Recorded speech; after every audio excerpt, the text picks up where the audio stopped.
Então, quem que é o médico que pode se submeter à prova do TIM? Para ajudar você que está se preparando para fazer a prova do TIM e obter o seu título de especialista em endocrinologia. Mas se você está pensando em fazer a prova do TIM, antes de mais nada, você precisa saber se você preenche os requisitos para poder se inscrever, né?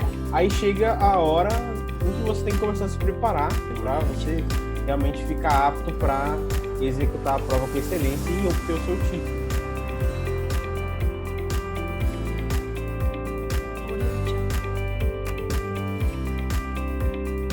Seja muito bem-vinda ao podcast Rumo ao TIM. Eu sou o Brian Ramires e eu estou aqui com a Monalisa Azevedo.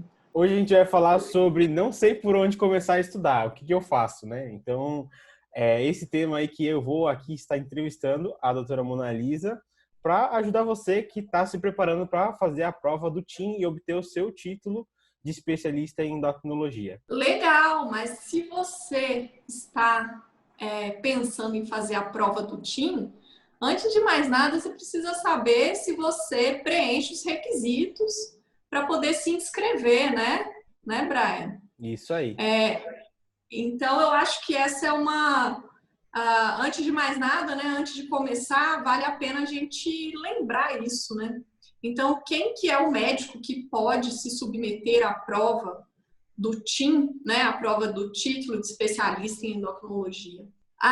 O médico que fez residência em clínica médica e residência em endocrinologia, ele está apto a se inscrever na prova. Mas o médico que não fez residência, ele também pode se inscrever. Se ele tiver feito residência em clínica médica, por exemplo, ele vai usar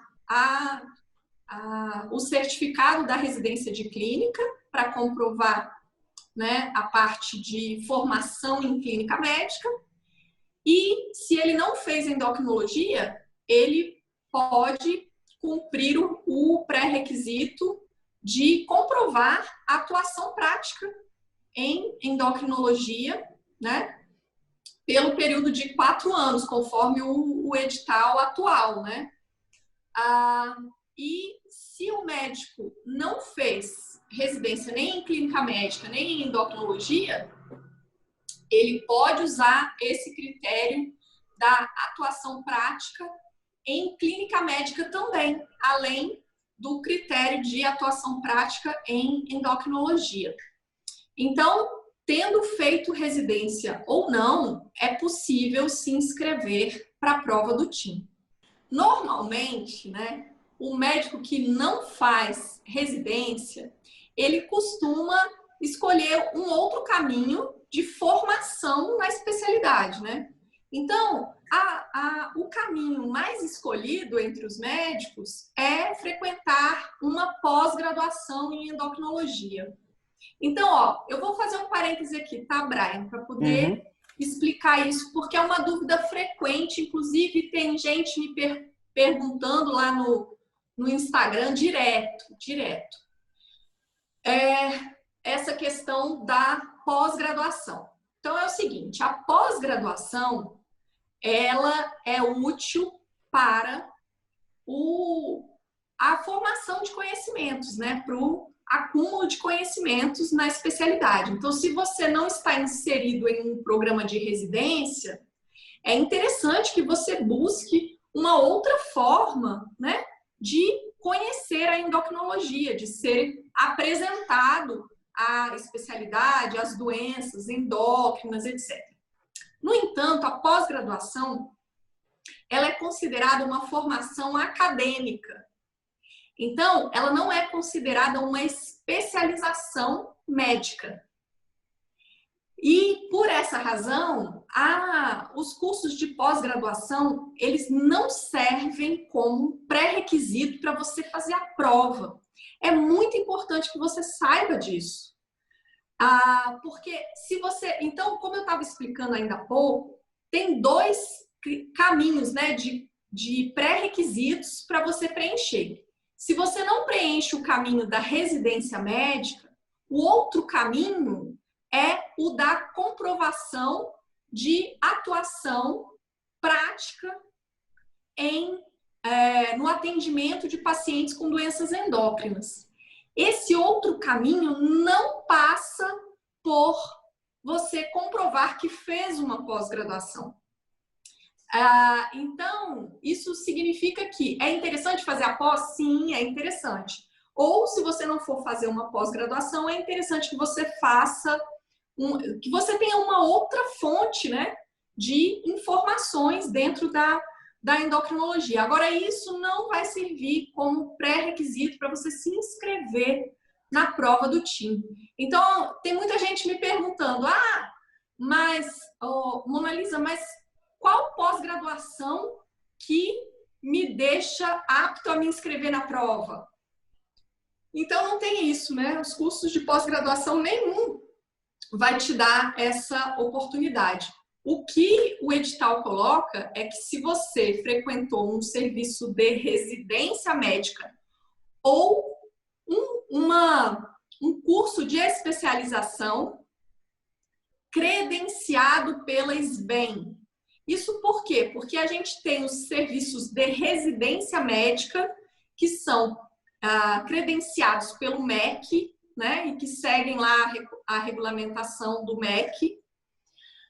E, além desses, a gente tem pouquíssimos serviços que têm um programa, né, de especialização em endocrinologia, que é muito semelhante ao programa de residência médica, mas que não é um programa oficialmente de residência e que a SBEM credencia.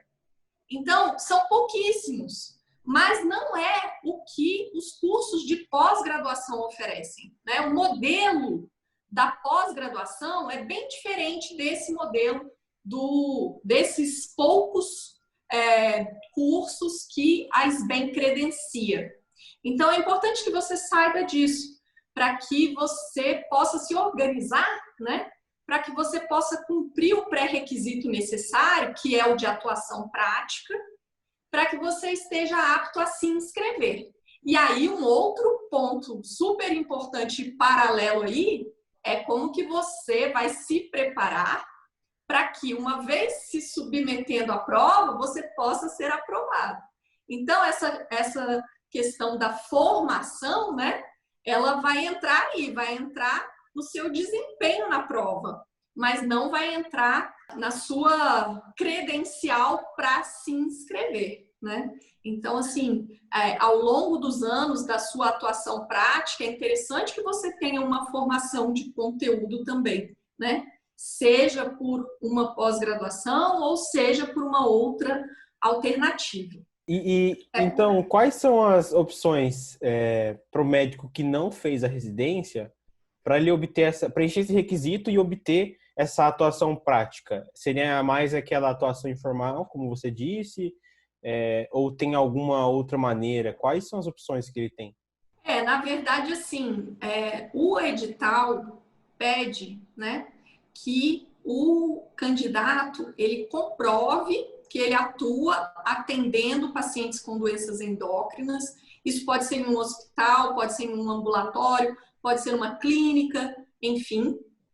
E que, então, isso tem que ser uma declaração, né, que deve ser preenchida pelo responsável por essa instituição, seja o hospital, seja a clínica, policlínica, enfim, onde for. E, além disso, o edital também pede que essa declaração seja assinada por um endocrinologista titulado pela SBEM, ou seja, por um médico especialista que tenha o título de especialista da SBEM, que tenha sido aprovado no TIM. Esse médico endocrinologista deve assinar essa declaração também.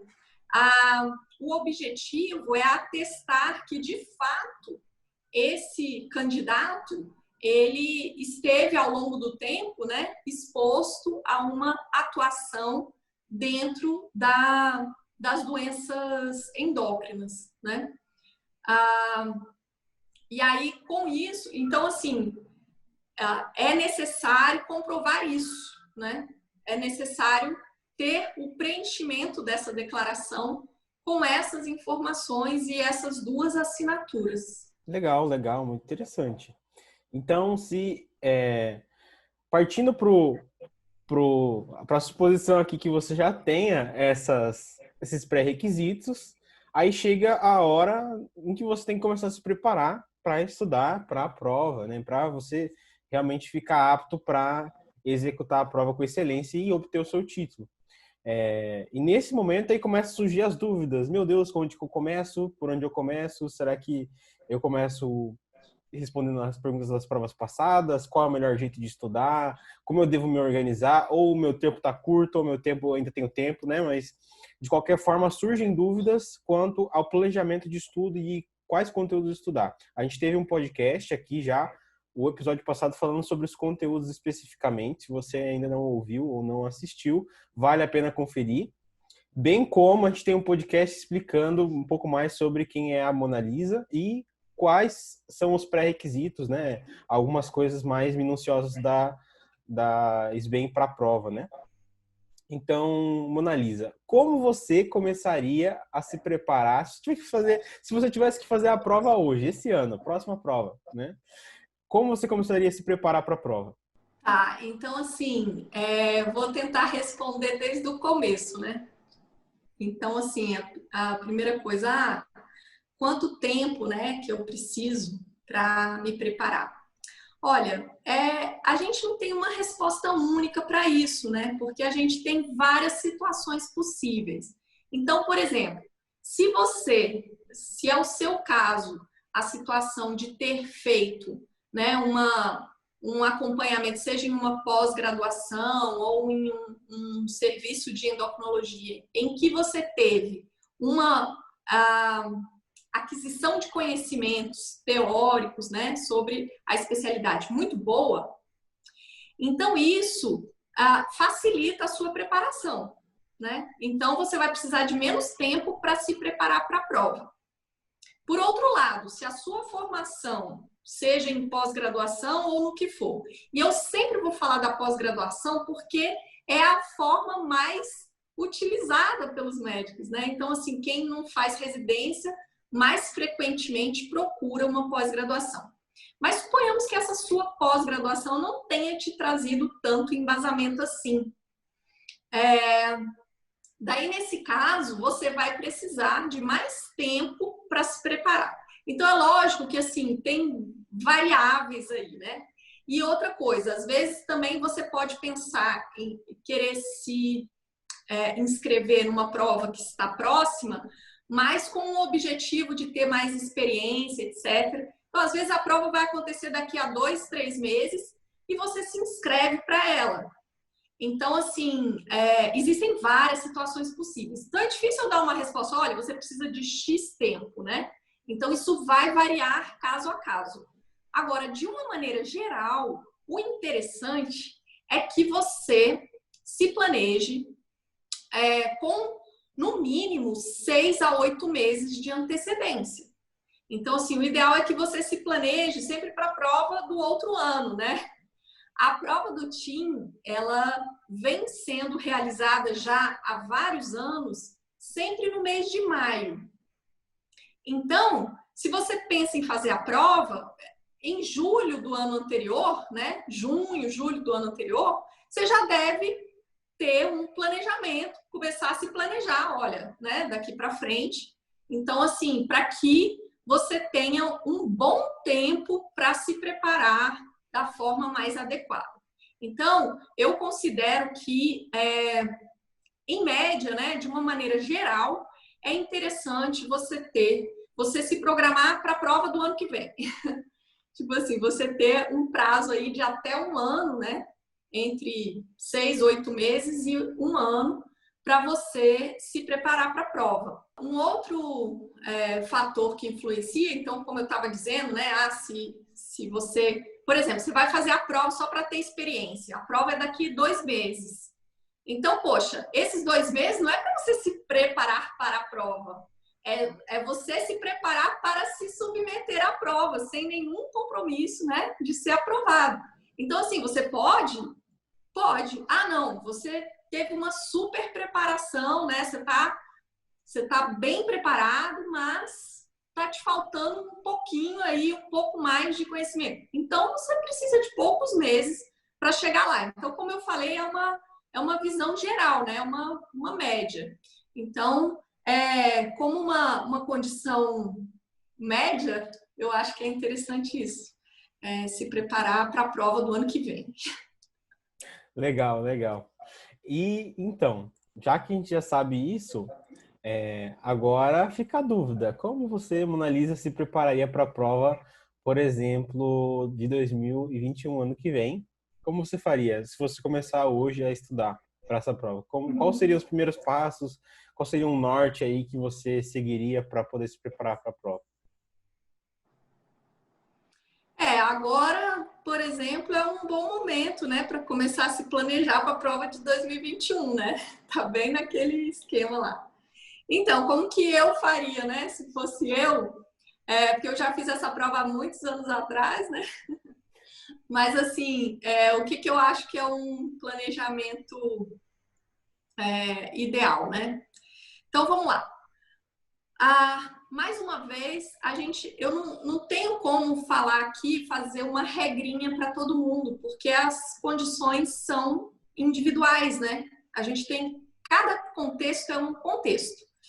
Mas, assim, um princípio geral que eu considero válido é o seguinte: se você pretende fazer a prova do TIM, então você vai se preparar para a prova. Você vai pegar aqueles temas ou aquelas sub-áreas que você já tem uma boa formação, assim, vamos dizer, olha, diabetes é uma área que eu atuo bastante, então, assim, eu tô mais, né, experimentado, tô mais atualizado, tal. Então, comece por diabetes. E aí, um método muito eficiente da gente aprender medicina, e especialmente da gente aprender endocrinologia, é através de casos clínicos, né? Começar por um caso clínico. Então, assim, você começa por um caso clínico, um paciente diabético que você atendeu e que te trouxe dúvida. E aí você pega e vai visitar esse tema, né, na sua parte teórica. E aí depois de você ter pego o embasamento, e aqui não é assim, não é uma pesquisa direcionada só para responder a sua dúvida. Mas esse paciente aqui, ele tem uma alteração no exame físico que eu acho que pode estar correlacionada com a doença dele, aí você vai lá pesquisar só aquela alteração. Não é isso, não. É realmente visitar o tema, né? Então, por exemplo, se o diagnóstico é diabetes, por exemplo, é realmente visitar como é que a gente dá diagnóstico de diabetes, como é que é a fisiopatologia. Peraí, mas eu estou acostumado com diabetes tipo 2, mas como é que é o tipo 1? Como é que é o diabetes gestacional? Como é que é o diabetes, né, monogênico? Enfim. E daí, revisitar esse tema e aí depois voltar para aquele caso clínico, porque o seu olhar para o caso clínico, depois de você estudar o tema, ele muda. E aí, quando você soluciona aquele caso, né, quando você dá a conduta, independente de ser uma conduta final ou não, até porque em endocrinologia, geralmente, as nossas condutas não são finais, né? Porque os nossos pacientes são pacientes com doenças crônicas, ou seja, que continuam sendo nossos pacientes por muitos anos, né? E às vezes pela vida toda. Então, quando você dá a conduta, você já tem outros olhos, né, para aquela situação. E aí, quando você faz isso, aí é interessante você lançar mão de responder questões da prova de título de anos anteriores. Daí você pega lá a prova do TIM, sei lá, de 2017, e aí vai ver as questões sobre diabetes. Quando você começa a ler essas questões, surgem dúvidas. Às vezes, você até sabe responder a questão. Você sabe que a alternativa correta é a letra A. Mas a letra C te trouxe uma dúvida. Você fala, opa, peraí, mas isso aqui, eu não entendo isso aqui. E aí você tem a oportunidade de voltar lá no tema, né? No caso do nosso exemplo aqui no diabetes, e aí refinar, né, os seus conhecimentos. E aí, quando a gente é questionado, as dúvidas aparecem. Então, o fato de você treinar com questões de prova te ajuda nisso, porque daí as dúvidas aparecem e aí você volta lá no conteúdo e tem a oportunidade de esclarecer essas dúvidas, né? Então, eu vejo assim, eu vejo que esse é o modelo, né, que eu acho o modelo mais eficiente, que é o modelo que dá muito resultado, né? E então, assim, que é o modelo que eu recomendo para quem quer estudar e quer ser aprovado na prova do TIM. E aí, então, você começa pelos temas que você tem mais facilidade, porque esse exercício todo, ele vai ser mais rápido dentro daquela sub-área que você já tem mais conhecimento. Depois, você vai para as sub-áreas que você conhece menos. E aí, dentro das sub-áreas que você conhece menos, você vai fazer o mesmo exercício. Esse exercício ele é muito eficiente mesmo. Então, você vai começar de caso clínico e tal, vai lá, estuda, volta no caso clínico, estuda questões de prova, pega o assunto teórico novamente, e nessas áreas que você tem menos conhecimento, você vai precisar de mais tempo nesse exercício. Mas se você começou por aquilo que você já tem uma noção, você já pegou embalo, sabe? Você já tem traquejo com esse modelo e aí você consegue fluir bem nos temas que você conhece pouco. E assim você vai percorrendo as várias áreas. Uhum. Porque, né, Brian, que a gente falou já num podcast anterior, que a prova do TIM, ela aborda os vários temas da endocrinologia. Então, assim, se você achar, poxa vida, mas eu tô aqui atuando já tem sei lá quantos anos, né? Atendendo pacientes com diabetes, atendendo paciente com, sei lá, com doença na tireoide, né? As doenças mais comuns. Então, com certeza eu vou estar apto, porque vai cair muito mais isso na prova do que aquelas doenças raras. E aí o que acontece? Na verdade, a prova não é assim, né? A prova ela não reflete a realidade do endocrinologista. Que a gente sabe que no dia a dia, o que o endocrinologista atende mais? Ele atende diabetes, obesidade, doenças da tireoide, né? Síndrome metabólica. É isso aí que ele atende. E às vezes interseções entre essas doenças, né? Exato. E aquela senhora diabética de 56 anos que tem 4 nódulos na tireoide. Mas, assim, isso mesmo. Só para ver se eu entendi, assim, também recapitulando essa parte do estudo baseado nas questões, então, só para ver se eu entendi, não é que, assim, eu vou baixar lá as provas dos anos anteriores, vou olhar e vou pegar a primeira questão e tentar estudar para responder essa questão, né? Então, é justamente ao contrário. Eu vou estudar os macro temas que a gente até explicou no episódio passado do podcast, se você não assistiu ou escutou, você pode procurar, que a gente falou sobre os macro temas, né? Os variados temas que tem e o número de questões por tema que tem cada etapa da prova do TIM, né? Então, o caminho seria mais eu estudar primeiro os temas e conforme eu vou estudando o tema, por exemplo, estudei o tema de diabetes inteiro, então eu estudo ele inteiro primeiro, vejo o modelo de diagnóstico, né? As ações recomendadas e tal, e todos os tópicos, e depois eu vou tentar responder as questões do TIM.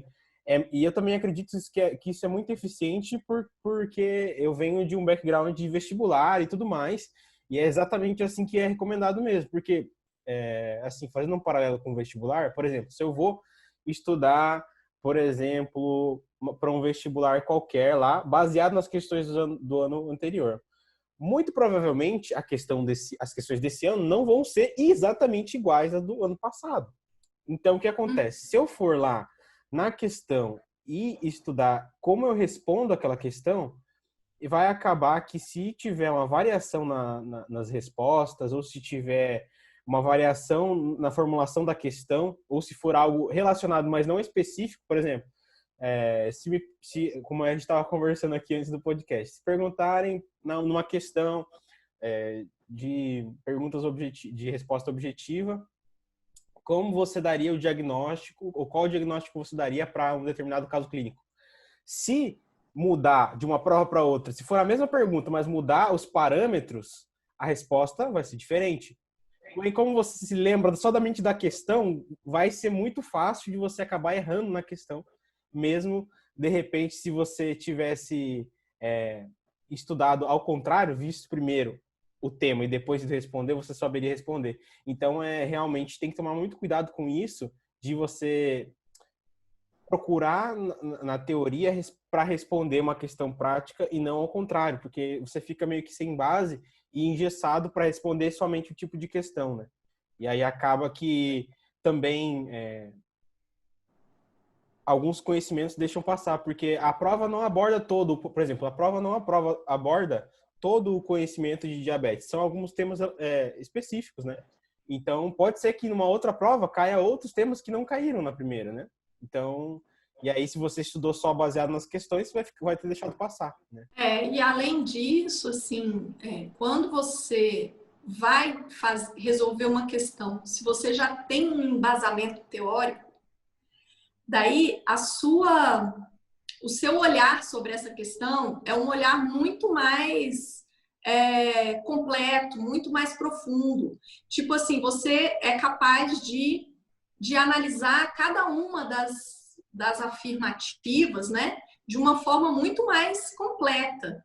E, além do mais, eu só quero fazer mais um parêntese aqui. Hoje eu tô a mulher dos parênteses. Mas é o seguinte, esse modelo que eu proponho, assim, né, de aprendizado, esse é um modelo de aprendizado mesmo. Então, assim, a ideia é que você realmente aprenda, né, para que você possa usar isso na sua vida profissional. E aí, lá na prova, a prova seja só um instrumento para que você demonstre, né, que você tem aquelas habilidades.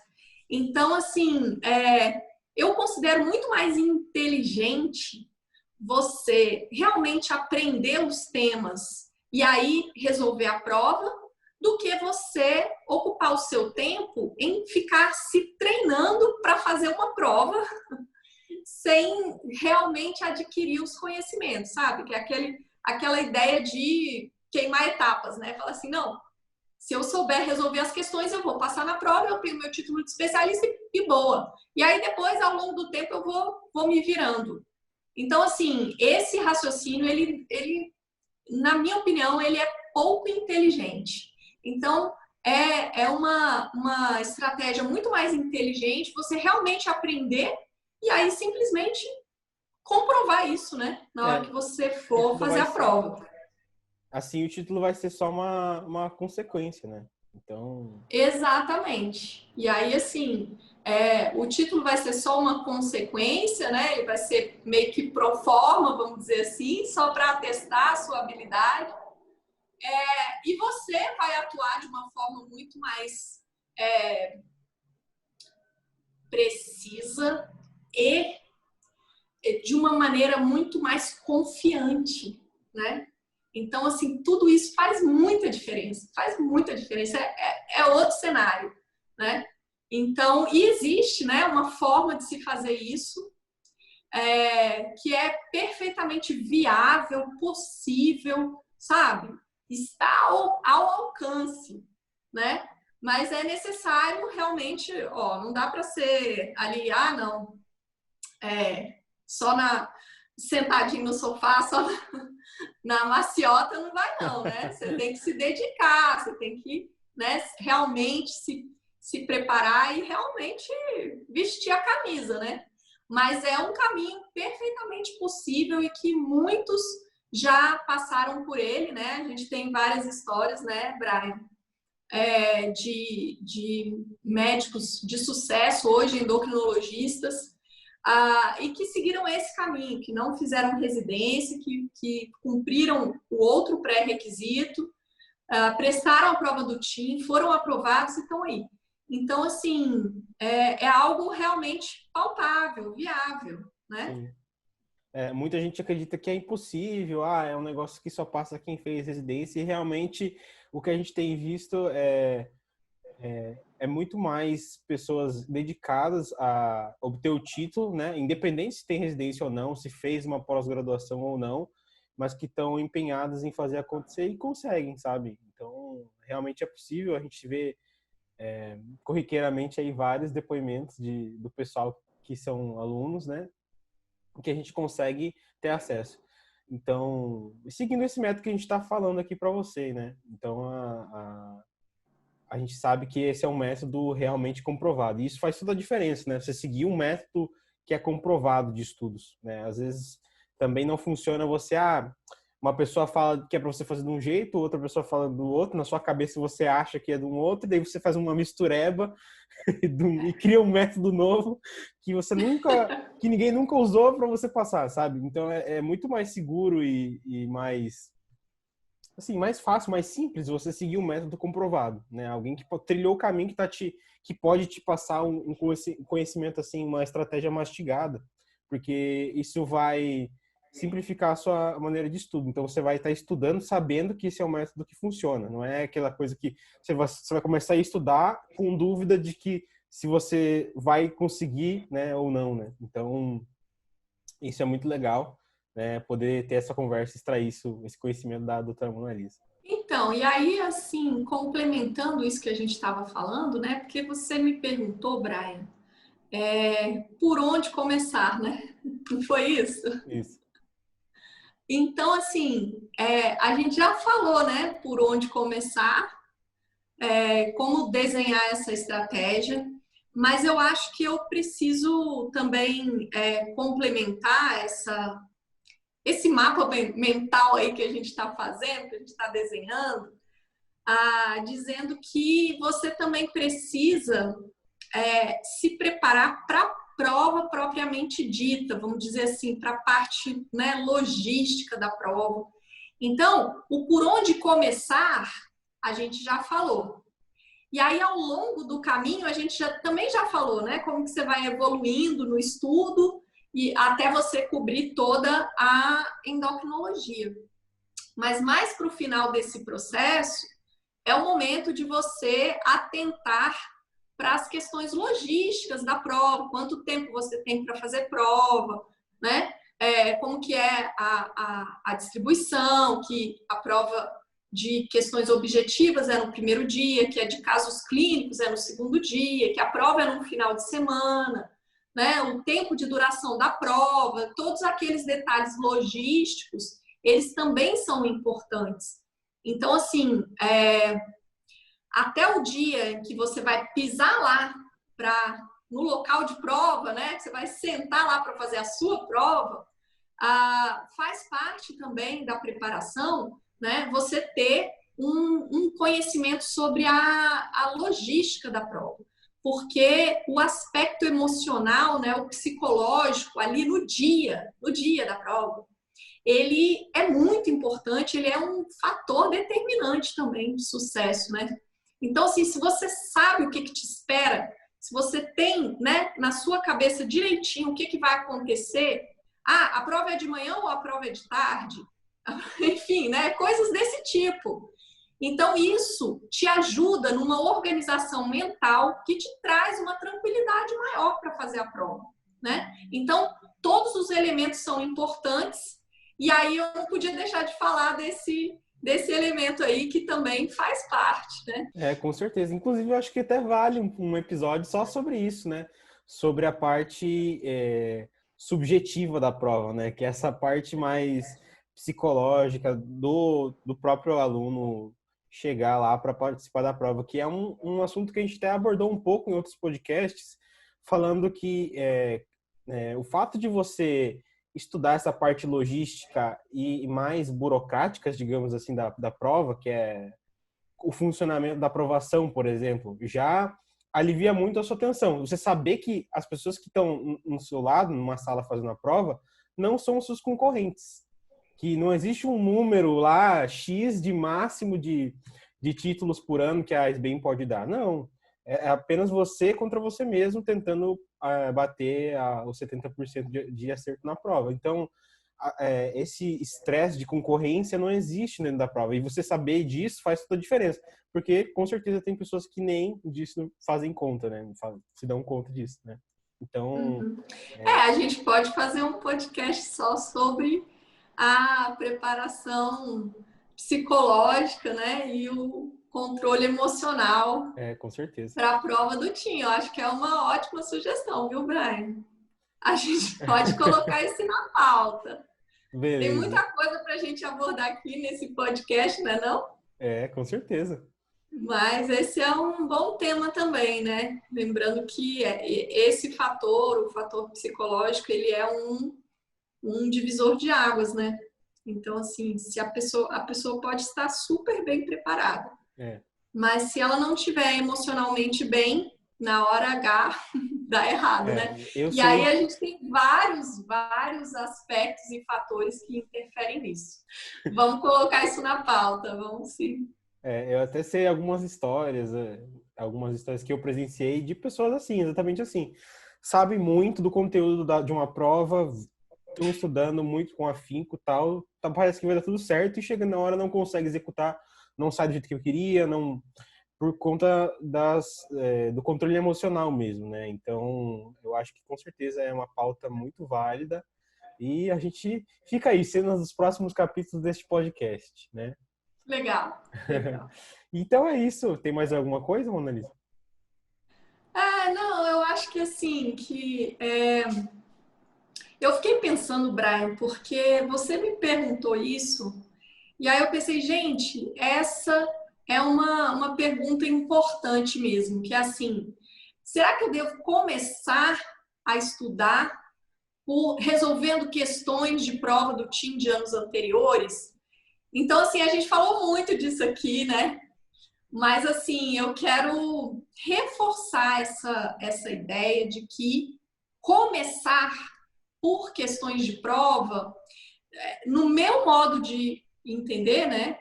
Eu, Mona Lisa, penso assim, que não é uma estratégia das mais eficientes. Eu acredito que não. E aí, só reforçando, né, a razão para isso, então, qual o motivo, né, para que eu acredito que não seja? Porque a gente falou de muita coisa, mas talvez eu não tenha sido muito clara. Então, o motivo é o seguinte, é que se você começa resolvendo questão, você ainda, sem embasamento nenhum, você é muito imaturo para ler essa questão. Então, você não tem ainda uma maturidade para analisar tanto a alternativa que você deve assinalar, quanto as outras, né? Se você estiver procurando a verdadeira ou a falsa, independente disso. Então, assim, você ter uma maturidade inicial para que você possa, aí sim, ser submetido a questões que aí vão te gerar dúvidas para que você possa refinar o seu conhecimento. Eu penso que essa é a melhor estratégia. E eu também quero completar, porque daí, Brian, você disse, então não é interessante pegar uma prova do TIM e resolver. Não, porque nesse modelo que eu tô falando, né, que eu acredito que realmente seja, né, o melhor, porque que resultado dá, né? Resultado dá. Então, assim, o que acontece? Você não vai sair resolvendo a prova inteira. Você não vai pegar uma prova da questão número 1 até a questão número 100 para resolver. Não, você vai separar as questões, né, de acordo com os temas, com as sub-áreas da endocrinologia. Então, assim, primeiro você visita o tema, por exemplo, tireoide, né? Primeiro você estuda tireoide, né? E aí depois você vai resolver as questões de tireoide da prova, né? Você não vai sair resolvendo questão de osteometabolismo, questão de adrenal, sendo que você estava se expondo, você estava aprendendo sobre tireoide. Então, é interessante você solidificar o conhecimento dentro daquela subárea, né?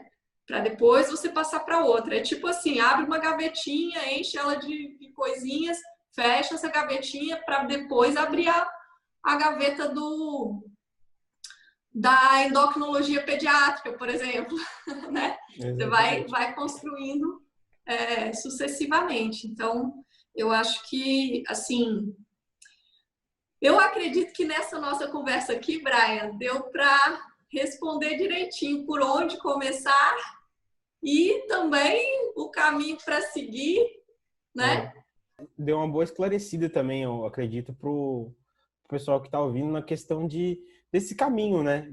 Para a prova, uma luz da onde ela deve procurar respostas, né?